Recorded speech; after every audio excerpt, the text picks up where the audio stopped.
welcome to LIFT, the LCI Group Fireside Series. LIFT stands for Learning, Innovation, Future and Transitions, 4 words that describe how global education evolves and transforms lives. I'm your host, Sunita Qureshi, Global Director, University Engagement at LCI Group. Through this series, we'll explore ideas shaping international education, from rethinking recruitment to redefining collaboration, and most importantly, what it all means for all of us. Today, I'm delighted to be joined by Amanda Procter, Director of Global Recruitment, Admissions and Marketing at the University of Southampton, a leader whose work reflects the values of student-first education and meaningful partnerships. Amanda, welcome to LIFT. Thank you very much. Thank you. It's wonderful to be here. Amanda, let's begin with your journey. What drew you into international education, and what is it that keeps you inspired even today? Yeah, so it's very interesting. I started working actually in international education back in the 2000s, but in a very different way. So I worked for a company that was a spin out from the University of Bath. And it was basically, it created online academic publishing. It was the first internet boom. So this is pre-Google, pre-search engines, and we had online academic publishing. Yeah, so basically I worked with academic publishers and with the company, and we built up thousands and thousands of academic articles online which you can access. And so actually my first foray into international education was working with academic libraries across the world and building up a network that way. And then I continued to work in the commercial sector for a number of years. And in fact, I worked in the commercial sector for 20 years before I moved into Bournemouth University. And then that was my first sort of touch upon international education. And then really in my role now at the University of Southampton is where I've really become immersed in international education. So I would say what inspires me is the complexity, the passion, and actually the amazing people that I've met in international education. It has been a real eye-opener, a real learning curve, and incredibly inspiring actually. Right. And what drew you to working with students and institutions? Well, that's interesting because I've worked in marketing for 30 odd years. So I'm quite old. I graduated in 1993 and I worked as a journalist, I worked as a deputy editor of a magazine, and I worked in marketing across different industries. And I think what I always like to do is to have a real strong sense of purpose. And what I like about working with students from all over the world, including the UK and internationally and everywhere, is that ultimately I really believe that we are adding value to their lives. And I feel that there is a real ethical imperative to help people to grow through education. And I genuinely believe that that's the case with the University of Southampton. So for me personally, I like to believe in what I market and what I put out there.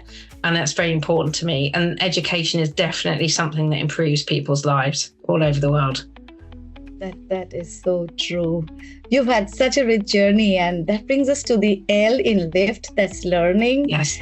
And what's been your most important lesson working with the international students? Do you know what? I have genuinely learned so much from the students that I meet.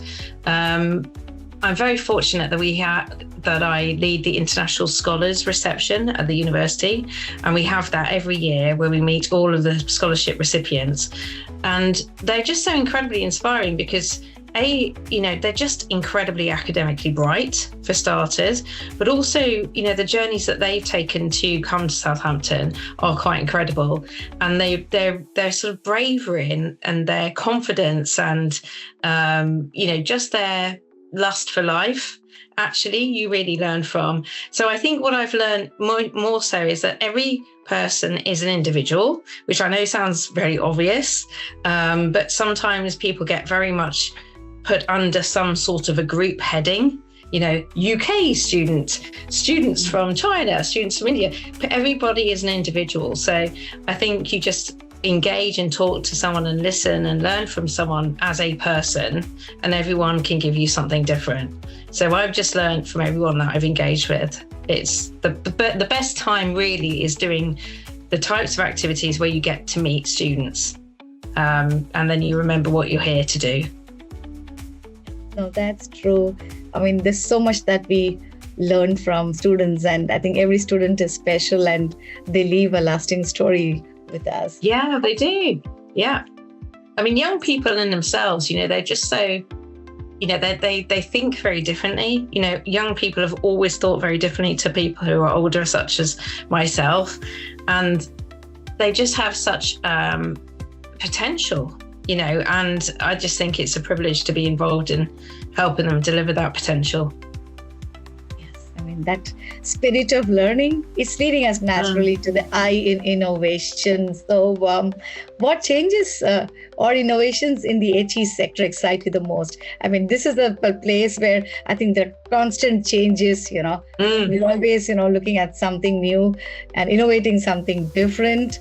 So yes. What is it that excites you the most? I would say, I know probably a lot of people would say it would be technology. So artificial intelligence, I'm sure, gets mentioned a few times. I think what really excites me the most at the moment is because it's a very volatile world and it's very ultra competitive higher education sector globally at the moment. I think that's very positive for students because it means that universities are having to really think about the proposition that they offer every student and the value that they bring. That's really positive because I'm hoping that that innovation goes across the entire student experience and that ultimately universities really think about what is the value that we're bringing. What's the true value, and making sure that that is really provided through the time that a student engages with the university. And I don't think that's necessarily been something that's happened because the university sector has been established for so many hundreds of years, thousands of years in some cases, that it hasn't had to move so quickly. But at the moment, we are seeing much change, and we're seeing that change being generated swiftly. And I think that's positive for students. Yes. So looking at the F in the future, what is the future of international education that probably would be in the next 5 to 10 years? I mean, maybe 10 is a little too long. I think we probably can look at the next 5. Exactly, because actually, if it's 10 years, so much is going to change in 10 years. We can't really imagine it, can we? I would say the key difference I think we're seeing is there's a real creative and innovative approach to the types of format of learning. So for example, types of partnership where you can study 2 years in one country, 1 year in another, and another year in another country, or 2 years online, 1 year in person, 6 months on an internship with a company. I think what we're going to see is that real creative set of offerings that is really beneficial for the student, which interweaves the university experience, digital, and also that industry work experience more so than we've seen to date. So I think we're going to see lots of different types of creative learning partnerships, which again, ultimately will really benefit students. That's true. And coming to the final element of lift transition, how can institutions better support students through transitions? Well, it's something that we're doing a lot of work on at the moment, actually, at Southampton. So I believe that we need to support them all the way through the student journey, from the very start, for the very, very first engagement, all the way through their time at Southampton and beyond. We do that well in terms of, we offer a meet and greet service. We meet people at the airport, we bring them to their location. We have an excellent student wellbeing team where they offer 24-hour sort of wraparound support, face-to-face wraparound support. But I think what we need to do is to look at every single touch point, every single engagement, and make sure that that is as good as it possibly can be. And I like to talk to my team about really magic weaving. So we need to provide the hygiene factors, and we need to do that really well. But we also need to add on some magic, because actually going to university especially at that time of your life when you're so, relatively young in years, it should be a really magical time, actually. It should be filled with opportunity and really there to build your confidence. And our world really is to facilitate that excellence and facilitate that opportunity for students and kind of weave that magic through everything that we do. And I think where you see companies that do that well, that really pays dividends. So I went on 2 airlines. I think we were just saying, I just went to the LCI International Agent Conference in Bali. I went on 2 airlines. I won't name them. One airline, brilliant. And the reason they were brilliant was because every single element was that bit more magical. And the other airline was just not very good because it just didn't really care, just really didn't put the extra thought in. And, I think that's really important. We need to help students by transitioning, by just adding that little bit of extra care. And I would say Southampton is pretty good at that, actually. And that's what we see through the surveys from our students as well, that we do care, and that's demonstrated. That was so well said, that extra care, and I mean, yes, just that little extra. That little extra, which actually, make them feel so good. Before makes we them wrap, feel special. Yes, That's it makes thing. it special. And I think when they are, away from home, a lot of miles away, the university, the campus is your new home, and that's just that little extra is, I think, will help them go miles. Definitely, yeah, for sure. So, before we wrap, we'll do a small rapid fire. Just the first thought that comes to your mind. Okay, is right. A book or a podcast that you would recommend? Yes. Now, I love both books and podcasts, so it's really quite difficult. I would say the podcast that I'd recommend is one from the BBC, and that's called Desert Island Discs. I don't know if you've had this one before. So Desert Island Discs are basically kind of famous actors, writers, all sorts of people really, and they have to pretend they're going to a desert island, and they have to pick 8 different tunes or 8 different pieces of music that sum up their life, and then they're allowed to take one luxury item to the desert island, and it's basically a conversation, an interview with them, but around these pieces of music that mean something in their lives. So I think Desert Island Discs has been going for maybe 50 years on the BBC. That's definitely worth a listen. And then secondly, the podcast that I've just started to listen to a bit is called the Mel Robbins podcast. You may have heard of this. It's the number 3 podcast in the States. And Mel Robbins is an ex-lawyer, but she's a very straightforward, normal, straight-talking woman. And she interviews some very interesting people. So I'd recommend that podcast as well. Thank you. And one piece of advice for a student today? My piece of advice would be to really choose to study a program that you love, and also go to a place that you want to be, and, push yourself, but also really choose somewhere that's right for you. I always say this to students, and it doesn't matter whether you're a student from a different country or a student from the UK, you have to pick the right place for you and the right program for you that you're really going to love. Because ultimately, you can do a degree and then get a job in something completely different. You don't know the way your life's going to pan out. But if you really, pick somewhere that you think you're going to be comfortable, that you're going to thrive, that you're going to grow, that's going to really be positive for you. And ultimately, it's your life. So of course your parents will have a view.